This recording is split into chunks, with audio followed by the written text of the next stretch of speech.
Welcome back to Lead Here on Trade TV. And we're here with the Honorable Dr. Barfour.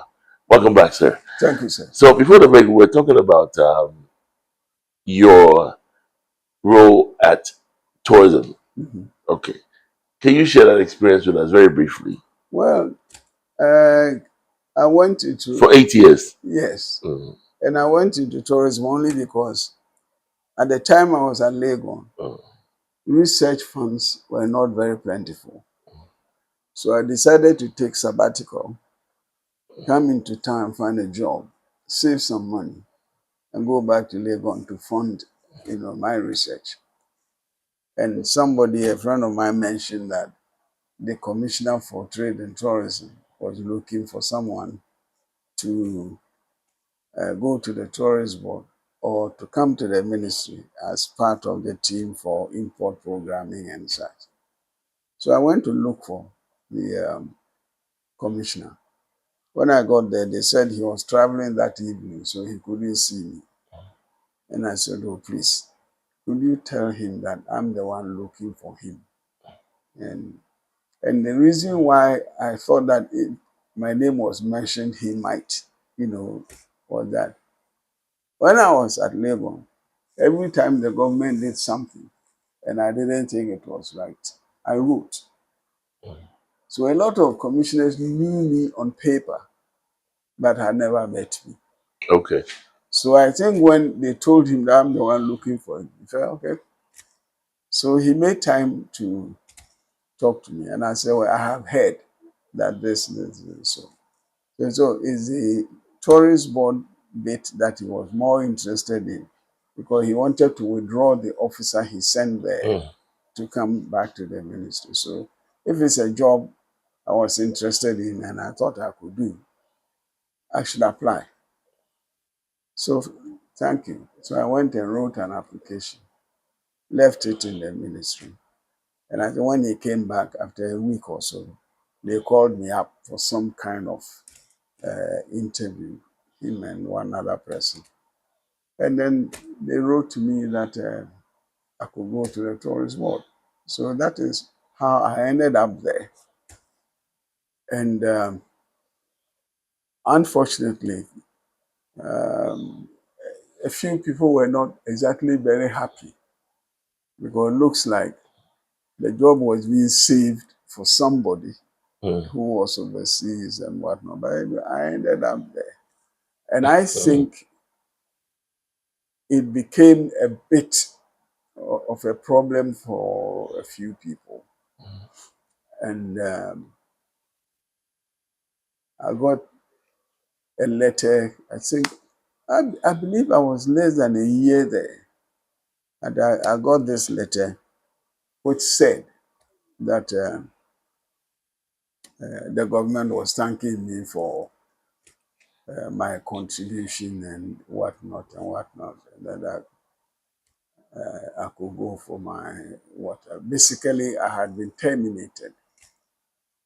So the letter said that the commissioner had been copied. So I picked the letter, went to the commissioner and said, "Hello, the letter says you have a copy. I cannot challenge the government for terminating me, but I need the reason for being terminated in the letter." So he said, all right, give me 2 days. After 2 days, I went. And he said, give me another 2 days. So when I went back after the 2 days, he wasn't there.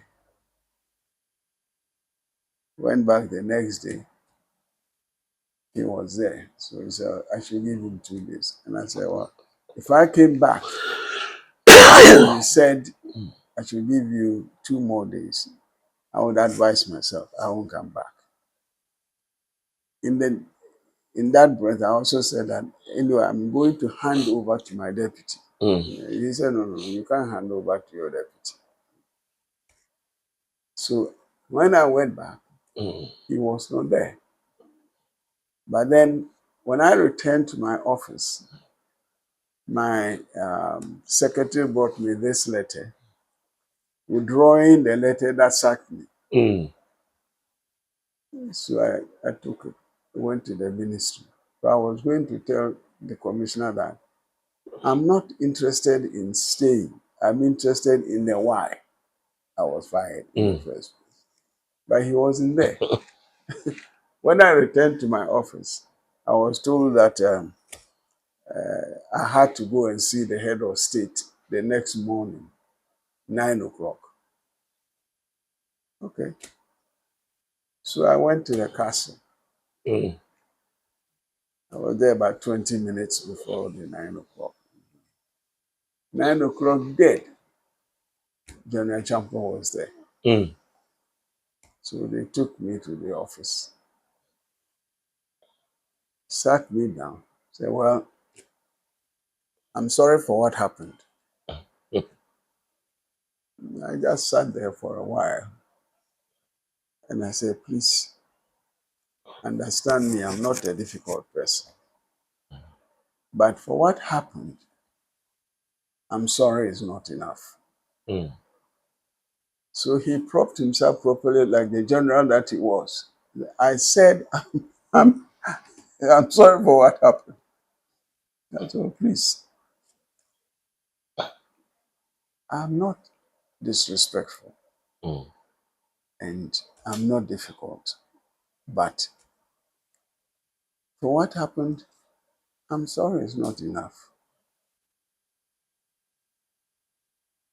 So I said, okay, what do you want? I said, well, I want you to promise me that nobody in my position will get the kind of letter that I got, because it undermines confidence. It questions your ability. It raises issues that make it difficult for you even to recognize that there is a job you have to do. All right. If you have any problems, come and tell me. And I said, does it mean I have the guarantee that that letter will not be, kind of letter will not be written? Yes, you have the guarantee. I said, thank you very much, sir.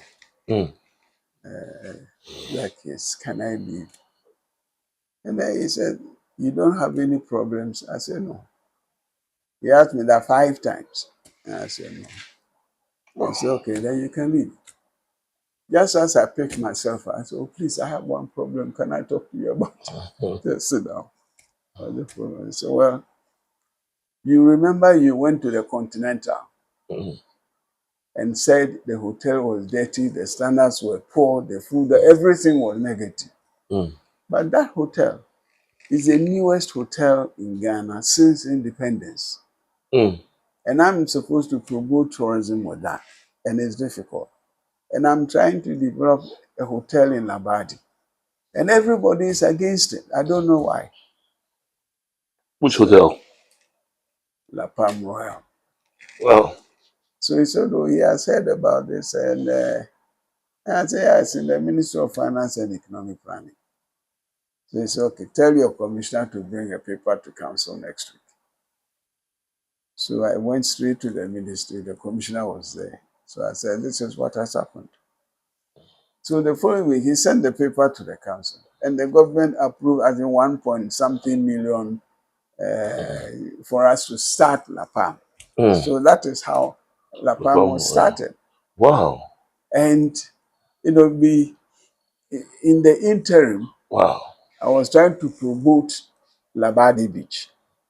And in those days, Accra was dead. I mean, nothing happened in Accra that was bubbly enough. So I got I forgot, he was some kind of entertainment or public relations person to contact Kwanyako Brass Band and then to contact Esunyu Brass Band. And when they said they were prepared to come and play in Accra, I told him that, look, we are going to sort of put some heat into the town. So So I said, okay, let's meet. I said, meet where? I said, meet me there, Labadi. Mm. That is how Meet Me the There came Meet Me about. There started. Wow. So This is Onyanko Brass Band started playing from the West. And the Sunyu Brass Band started playing from the North because they are from Ashanti. oh, so Meet Me There. Yeah. So they were supposed to meet in the center of town, which was the old Parliament House. Mm. And then the two of them together played to the Labadi Beach. Mm. By the time we got there, the place was jammed. That is how every year we did the Meet Me There. What happened to Meet Me There? I don't know the management of tourism after I left. I don't know what they did. But no, you could have adopted that your own self. Yeah, I could have. I'm one of these people who I don't know whether by design or by upbringing or something. I never take advantage of the things I do. Did you ever, in any time in your life, wanted to be a president of this country? Well, I contested for the party leadership. When was it? When the EDUCATIVE said 17 thieves were contesting for the NPP leadership. I was the 17th person. Yeah, I came to contest, and I remember President Kufuor telling me that you only have 2 months. At that, I was still ambassador in Japan, Mm. and that you cannot cover the whole country in 2 months. Okay. And then, so look through the 16 So, and sort of support somebody. all right. You see, you never took advantage of things that you did. Yeah, Okay. yeah. Would that be taking advantage or enhancing? Because I think the word is different here. There's a difference taking advantage of and enhancing what you already started. Because if you were the originator and it wasn't done right, you could always re-adopt it and enhance it. Yeah, My opinion, though. yeah, I certainly could have. But you see, after the Rawlings era, for instance, and I went into Britain on voluntary exile, I remember going to look for a friend of mine. And when I went to ring the doorbell, I think one of his kids, looked down some window and saw me standing there. Mm. And I overheard him, running up to tell the dad that meet me there is here, meet me there is here. So I probably could have adopted that. But the thing is, I was brought up to be very circumspect, to be very discreet, very confidential, and the three people between whom I got caught, my father, my mother, and Otufas and Pempe the second. The kind of coaching that I got from them, basically said that do a good job for the benefit of the majority. So I never took advantage of the kinds of avenues that other people would have. And Well, no, I wouldn't say it's taking advantage of it. That's still my opinion, though. yeah. Taking advantage is different from supervising what you already started for it to be, you know, to for the benefit of others. It will still benefit others, even if you still had Sure. adopted it. Sure. So I wouldn't say it's taken advantage of. Yeah. I think the disadvantage that I have grown to recognize that I had was that to a large extent, I'm what probably some people in the street will call a cool dude. The cool Yeah, you're dude, cool the though, and I cool like your outfit though. It's really nice. You're a cool thank you. dude. You know. The cool dude basically makes things happen. That is, how I see it. So in a lot of ways, you try to facilitate, you know, issues or what have you, without having a personal slice of it. And I think that has been But Doc, your my, slice is already in there if you originated it. But let's yeah, yeah. It's just that I didn't take significant advantage. I remember this gentleman who died recently. He used to run a travel agency, very successful one. And we hadn't met for probably over 20 years because I had stayed in Britain and all. So the first time we met, I said, Mr. Are you still, oh yes, and then he said, oh, but that's why but you ought to have about 20 hotels in this country. And I said, oh, Mr. Adusai, no. I advised people, I made it, I supported them to do hotels, but I never did. fast So forward. that has been Let's come to when you were the ambassador to the United States. It was around that time we had the year of year of return. return. Um, and I heard in the grapevine that you played a very significant role uh, on that project. Can you, Yeah, I think to a large extent, yeah. we had to be the drummers for the year of return because those people that we were asking to return were principally in the US. Mm. So I managed to get some influential black legislators to consider visiting Ghana at that Example? time. Pardon? Example. Um, Now, all the names have escaped me. But this lady who is a lawmaker in Texas, um, uh, I'm surprised I'm grown old. But I brought in, Mayor I think, Dinkins? pardon Mayor Dinkins, me, the former mayor of New York, he also came around that time. no, no, he wasn't. The, the woman who was then head of the Black Congressional Caucus. Now she's the mayor of LA, I think. Well, Um, they will kill me if they said they recognized I had missed all their names. But anyway, so we arranged to meet, and then we met. And apparently, they had asked the then Speaker of Congress, Mrs. Nancy Pelosi, to find them transportation to come. And Mrs. Pelosi apparently said, oh, but she also wants to go. So they came with her. so her coming in was also a part of your initiative. Yeah. So they arranged. That was the third most powerful person in the United States at the Oh, time. yeah. And she was a toughie.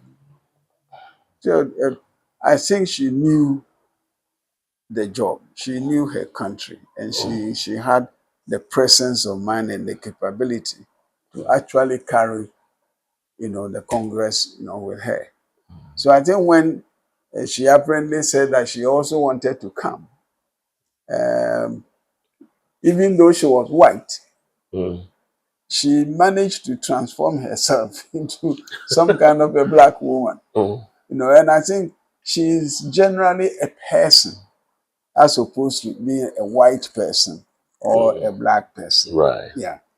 So they arranged for me to meet her and a few of the black Congress women.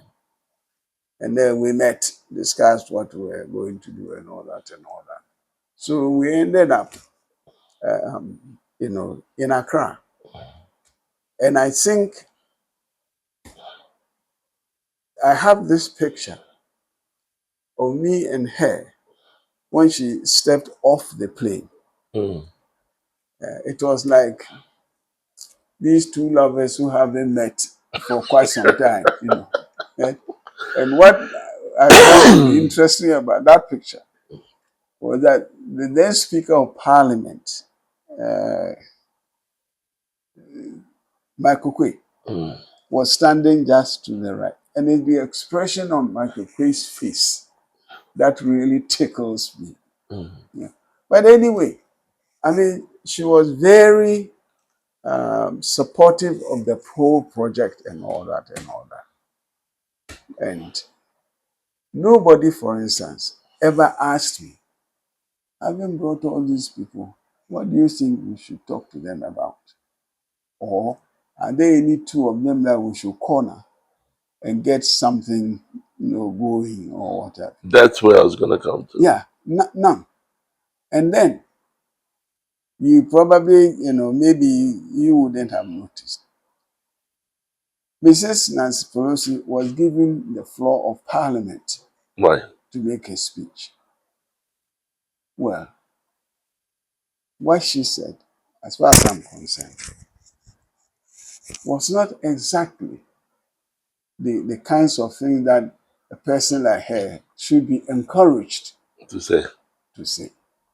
And nobody asked the ambassador as to what is it, because I didn't even have enough information or advance notice that Mrs. Pelosi was going to speak in Parliament. And I can tell you that on the day when we went to Parliament, I don't know whether it was by instruction or design or something, some security people in Parliament ensured that I was not within the group, the American group, even though I brought them. And out of frustration, I just went to sit in the gallery. No way.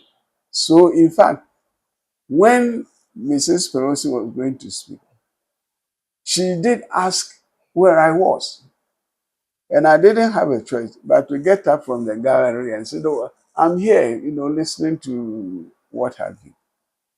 I believe that, I later heard that some parliamentarians were very angry That you that I stood up. was up there instead of being with them. That wasn't your doing, though. Yeah, no, no, no, no.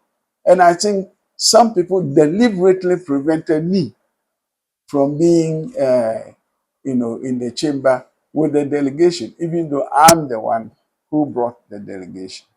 So, Doc, with all this relationship you built over the years, um, well, you already said earlier on that you didn't want to take advantage of, but don't you think that in a way these relationships could also be a way of opening doors for other people to be able to help this country as a whole? Oh, certainly so. And I think, like for instance, if you look at the register of support that we got from Japan, you could see where an ambassador's move, an ambassador's influences, and all that would have a bearing on the prospects of the country. And then also, even in the case of the US, I got our president to come and talk to the governors' conference, where all the American governors meet once a year to discuss whatever it is that they have to discuss. It took a lot of doing to get that fixed. The interesting thing is, nobody even asked me, what do we tell these governors? And I had an understanding with the governors that they were bearing the whole caboodle of expenses that will have to come with the Ghanaian delegation, except the flights. Okay. Now they arrived, and the conference was going to be in this hotel. So every governor and everybody and the Ghanaian delegation were all going to be there. And the governor of Texas in particular was keen to meet our president. So he normally, I understand, didn't come to these meetings because he's in a wheelchair. But this one, he came. Now, when our delegation arrived, we were informed that the president didn't want to stay in the hotel where the governors were. Nobody gave a reason. So it was shifted. So I found myself sheepishly going to tell the governor's organization that we are not using that hotel. Mm. So, of course, they had to withdraw the facility, Oh. except this one room which they had reserved for the president as his office, so that any other governors who wanted to see him privately could go over there. Mm. We went to this different hotel. When it was time to meet the governor of Texas, the information was that it is the governor who should come and see the president and not vice President. versa. Okay. And I said, look, originally, we were all going to be in that hotel. And they reserved a room for the president. So, if any governor wanted to see the president, that was where the president went. And therefore, whether he stays in that hotel or not, that is his office. Okay. So, the person will have to come there to see him. So, he needs to be there. And the reaction was that I said, Texas, bigger in territory, Texas, bigger in population, Texas, bigger in economy, everything else. So what exactly is that? And then I said, and that governor in particular is in a wheelchair. He came basically to come and meet our president.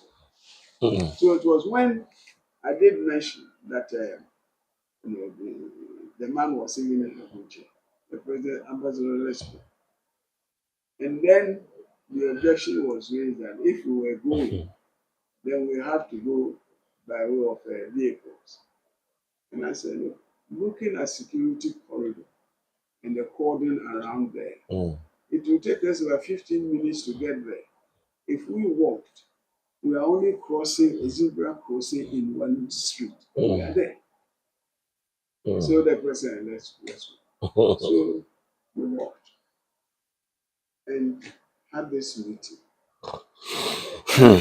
The flow and the animation of the news, something good obviously could come out. And while they were talking, I had this tap on my shoulder.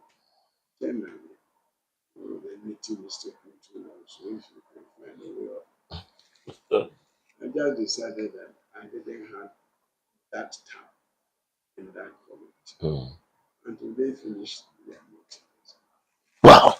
But you see, this is where people don't even learn to take advantage of what it is that is happening. Right. Since that time, I believe that about 2 governors came into this country. One of them was a whole lot of experts in that time. So they must have had discussions with people in the plant. I never got a sentence which says, so and so was here. They spoke about cockroaches. So could you try and find out what we can advance on that? Nothing. Absolutely nothing. So, you see, you begin to wonder how we utilize the people that we send out as ambassadors. And we usually we don't even have significant communication with people back home. So the ambassador, to be successful, has to be one of these sort of go-getters who manage to get certain people who can move things. And because if we are supposed to behave the way we are expected to behave, there was no way that happened. You still have these connections. They're all credible. You're still alive and well. Perhaps maybe things have changed, in terms of leadership in certain areas. Would you still want to go into that area of still encouraging the diaspora to come back home? Would you still work with anybody who takes that initiative? Would you support the person with your knowledge? Yeah, I think so, because independently, I mean. Yeah, I would be prepared to do that, because I think the diaspora has the kind of potential that can help us, as it were, revive our economy. And we don't have a lot of Ghanaians, even if we are not looking at the Ghanaians as the diaspora. But all those people who have a certain kind of black blood in them. And for a very long time, Ghana was a home of those people who believed that they were Africans. That was before people started doing the DNA to determine where in Africa they came from and that kind of. Ghana provided a certain amount. Look, I must say this before you continue.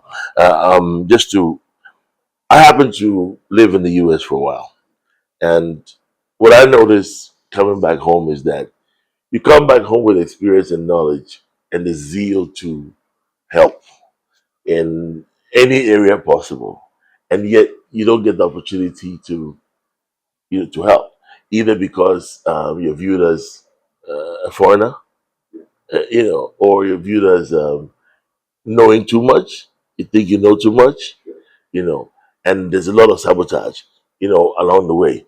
Now, I don't know what you have experienced, but you have held positions, and you also have, I believe, I would assume that you have that zeal to still impact a lot of knowledge and into us. Um, what role can you play in this area in terms of encouraging some of our friends out there who also want to come home and yet face that kind of resistance? Because and we tend to have this issue of, quite recently, I don't remember exactly the date. Spike Lee was in Ghana, and such a renowned filmmaker in Ghana. We didn't have any kind of news about him. Yet we have a film industry in Ghana, and not even tap into any kind of knowledge that he may have had.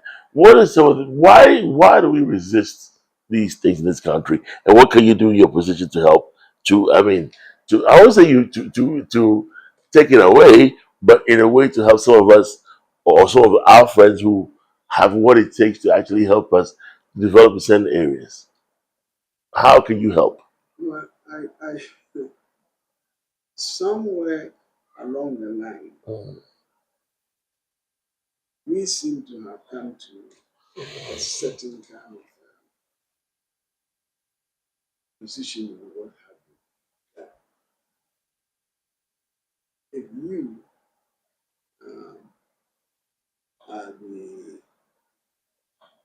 person who speaks that we hold, and most of the time they have a difficulty thinking outside the box. Think outside the box. Let's take it from the grassroots. I asked you a question off camera, that are leaders made or are they born? And you said that some are made Yeah, some are made. or could be made. Yeah, or could be made. Uh-huh. Yes, some are born. Uh, Some are made. Some could be made. Because okay. there are certain people that you can sort of recognize some qualities, and therefore you get them to. You can then steer them, to do something. I can tell you for the 12 years that I've been ambassador As a Ghanaian. as a Ghanaian, Okay. there are only 3 Ghanaians that I have worked with that I would go out of my way to promote as external ambassadors, Mm. simply because you don't have to tell them what it is that could be done. Whereas some of them, I don't know whether it's a script that they have read or what, but they don't go past that. I tell one officer, when he came to DC, I went to a meeting with them, a big conference, and whilst we were there, 30, 40 minutes into it, he was sitting behind me. He taps me and he gives me a piece of paper. And on that piece of paper, he had made a couple of notes and said that maybe I may want to make a comment on the notation that he has made. Some people were speaking, so he made notes.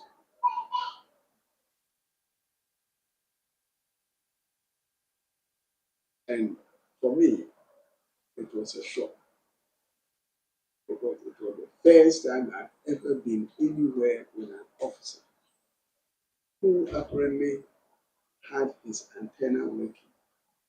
For him to make a note to tell me that maybe I would want to make a comment.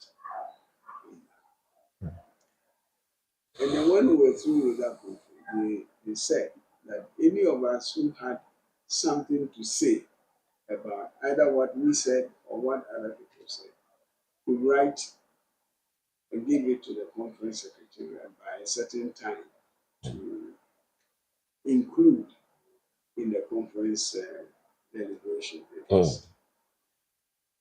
But 3 weeks later, this guy and I went out of DC on a mission. And when we were leaving in the morning, it just struck me, oh, I have forgotten about what they said at that particular point. So, whilst I'm on the flight, I'll write in some notes so that he could, and then we pass it to him and we send it to the conference organizers. But, and it's all, I've already done that. So when we get to the office, I intended giving it to you in the morning. I'm shocked because it had never happened.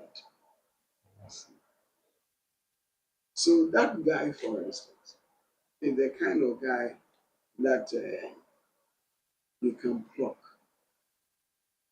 and deposit him with some minister or what have you to be not necessarily be an assistant or something, but in our kind of system, it will happen. I know it will happen. No, what's the criteria? You spoke about you. I made reference to that because of the fact that you grew up in a home. Your father was a chief, so you had that, leadership.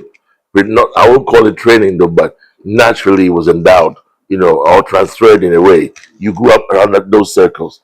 Now, I think this, in my opinion, there's an issue between who is a naturally born leader and who is a made leader, or who has studied to become. Is there some kind of a competition between the two? Because I see, in my opinion, that there are people who are naturally talented to do a lot of things, but they are not given that opportunity either because they don't have the credentials, or academic, credentials to prove that I have this or I can do that. And Motivation was that at the time, I think the president got it wrong in the sense that anybody who said he was contesting for the presidency, he sacked from his government. Hmm. Yeah. And I thought it was unfair. He ought to open up for people to show what they have to offer.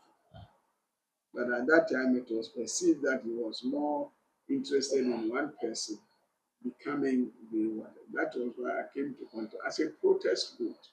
So when I came to contact, I wasn't even expecting to have one vote. But strangely enough, I had 6. And I think, and anyway, when I asked him, the president said, okay, because he advised me not to contest and I did, I should go and pack up myself and Tokyo and come back. Now that is long. But I suspect that maybe at the critical point where I should have just injected myself into a certain kind of situation. I didn't, and I rather promoted other people to get better. See, well, we've spoken at length. I'm going to be wrapping this up. I'll get on a lighter note, but let's let's talk about how our language has affected development. Diverse languages affected development in this country. Your views? Yeah, it has, our language hasn't been very helpful because you see, if you went to elementary school, and in my school, there were certain periods of the day that you couldn't speak Tree. So there is this huge placard. Oh, I've forgotten the inscription on it. That if you spoke Tree, you had to put the placard around your neck until such time that somebody else made the mistake of speaking Tree, and then you transferred it. And I recall this guy and then this girl who the it was the girl who had the placard before she spoke. And then this boy made the mistake of speaking Greek. So she had to give him the placard. And the exchange of conversation between them was that get. And then the boy said, no get, no get, no get. Until a third person came and said, whatever we are then they immediately transferred this thing.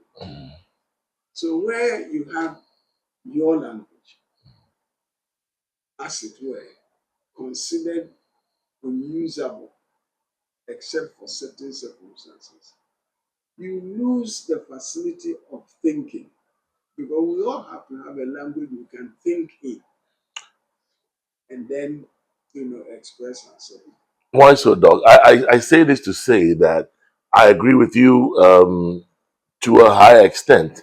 However, okay, let's say for example, me being an Ewe, I would say I'm semi-illiterate in Ewe Sure. because I speak it, but I don't read or write it. Sure. You know, likewise, there are many people who speak Akan and don't write Sure. or read it. Now, here's a case whereby all our textbooks, all our books, biology, all of these things are in English. So if there's a book in physics and it's translated to Akan or even to Ewe or to Ga or to whatever language it is, if I don't read or write Ewe or Akan, that book would be irrelevant in terms of if I'm studying to become maybe a doctor or maybe, so I'll be forced to exactly study English more. Whereas if we go to places like China or maybe the Eastern Bloc, you have to study their language, as a kind of a mandatory. I've not been there, but for those of my friends who've been there, before you, as a requisite, before prerequisite, before you actually study what you came there to study. There are no books here I've not seen any biology book in, in I can't. But you see, our whole system, like when I was in secondary school, if you did the O level and you didn't have credit in English, even if you had excellent in the other seven, you will still get grade 2. Right. And then, if you are in a country where most expressions, most meetings and all that will have to be in English, and your own language is relegated to wherever because it doesn't make a difference. It's a disincentive Yes. for you to even start thinking about it. And the thing is, all through the years, I mean, for the 60 something years we've been independent, nobody has actually decided that we could use one or two languages, besides the English. And then we make it difficult even for us to generate a certain kind of prime position for some of our languages. If you said today that the key language should be made compulsory or what have you, for whatever, there will be about 75 people who will rise up against it because they come from a certain ethnic group. Other group, yeah. And why would their language be silent? Even though if you say, okay, bring 3 people who can teach that language to a certain level, they won't find it. And then we have all decided that anybody who speaks English with a certain level of proficiency is learned. The guy may be a complete dunce. But, that is what we have. Look, when I went to Pentecost after the first step, I came home this afternoon after bumming around with my friends. And my dad was sitting right in the middle of the palace with this white man. And as soon as come and interpret between me and this fellow. I went to interpret for about 15 minutes. There wasn't anything I said that made this white man even blink or say, So my dad, okay, it's all right, you can leave. And you have the kind of sweat that starts from the back of your head and goes into your shoe.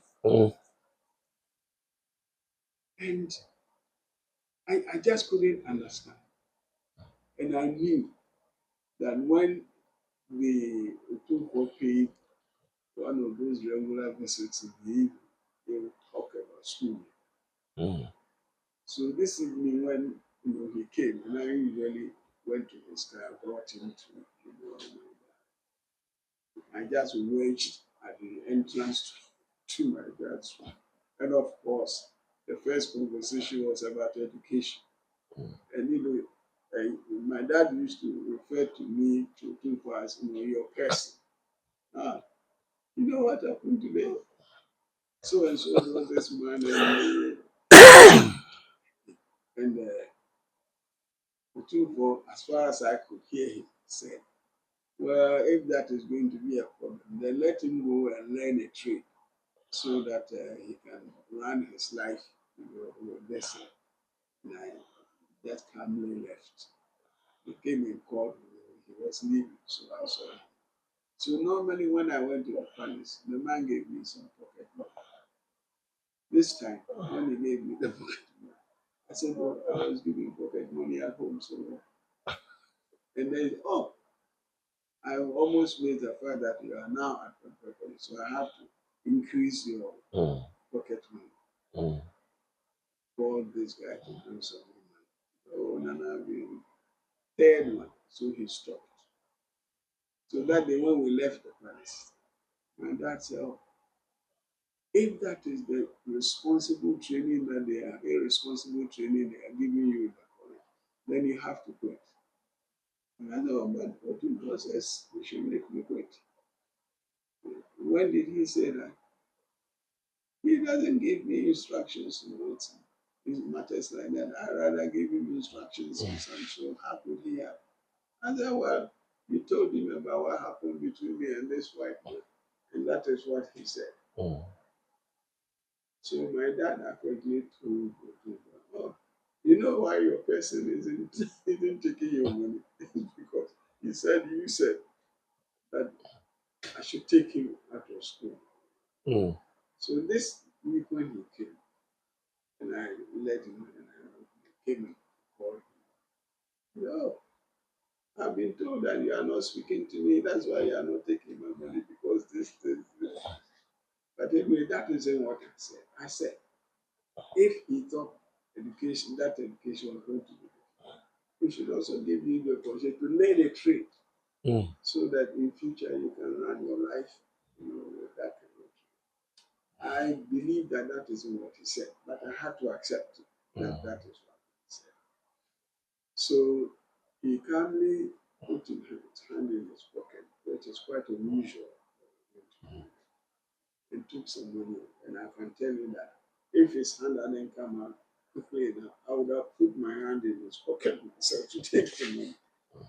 But you see, it did show the difficulties that were, because it was when I got to Form 2 in Pembroke and we started learning French that I realized the man was French and couldn't understand a single word of English. English.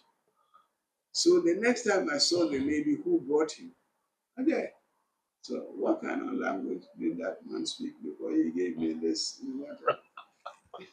She just laughed. But there are certain things that you don't need language to express. Thank you. So you see, it is that whole concept of who is, uh, my father would say scholar. Because when we went to, again, Scholar. the prospectus said you have to have 2 tunic shirts. Now the tunic shirt is the one that you can take the collar off, which was more or less the preserve of lawyers. My house master says I was supposed to have had 2 tunic shirts and not just 2 white shirts. So I should tell my parents to buy me. So I came home and I told my dad that my house master says I didn't have the proper shirts. So that's 2 tunic shirts. My dad says, yeah, go and ask your house master whether he considers me what he considers me. There's this English word for a learned person.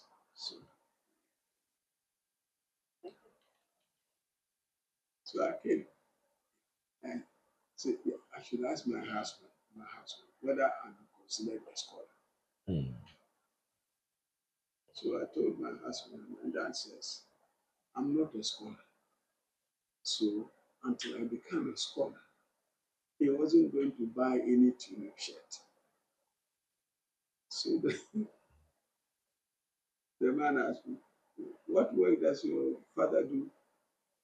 I said, he's a chief. That's all right. You can keep those shirts. Don't go and buy any tunic shirts. But he didn't want the palaver coming From the chieftains, yeah. But you see, we have always had this tunnel attitude. And after 60-something years of independence, we still have similar attitudes towards education and scholarship. I know that I used to have some friends who, if you were going into their house and you were doing somebody else who weren't familiar with, and they having lunch or dinner, and it was full and such.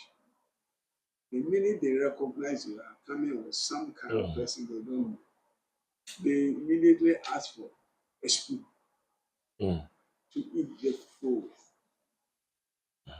It's because I catch a phone from one inside. You know, and we still have that mentality. And I think we owe it to ourselves to reinvent what is it that made us Ghanaians. To reinvent what made us Ghanaians. Wow.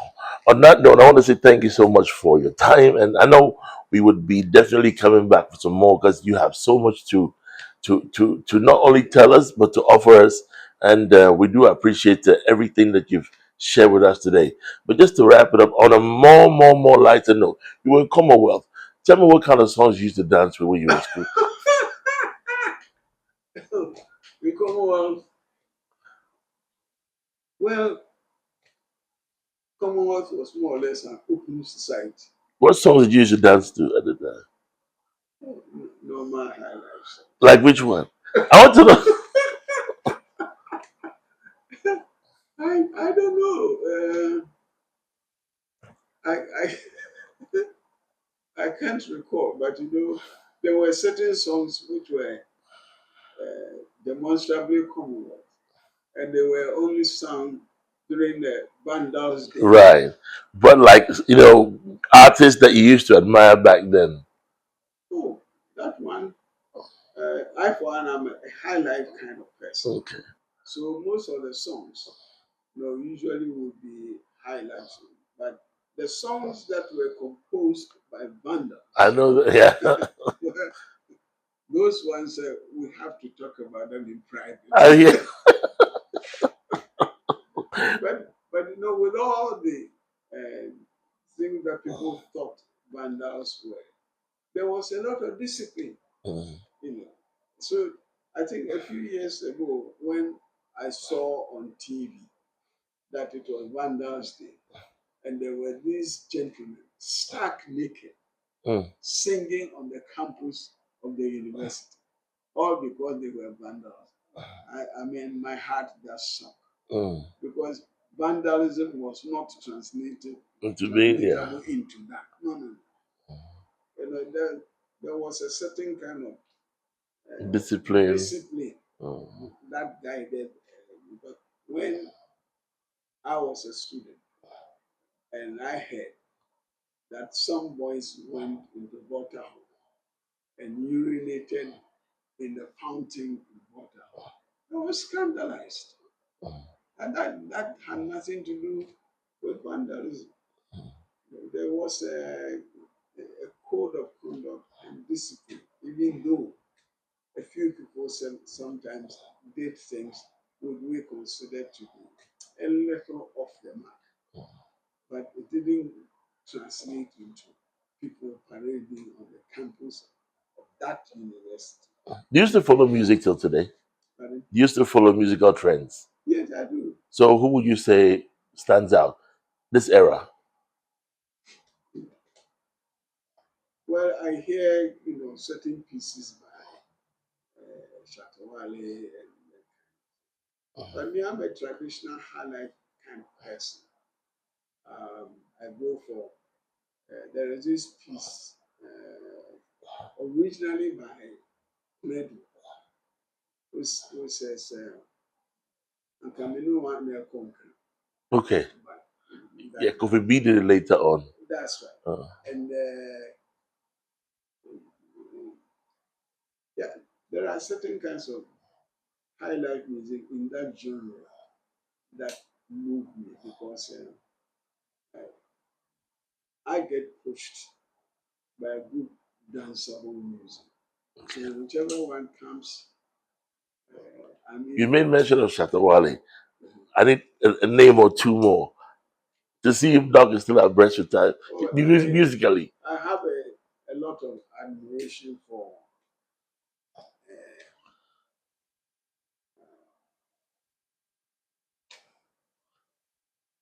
Kunadu, Dead, and then for It's just Shatawale couldn't do. Those are the only two names I've heard.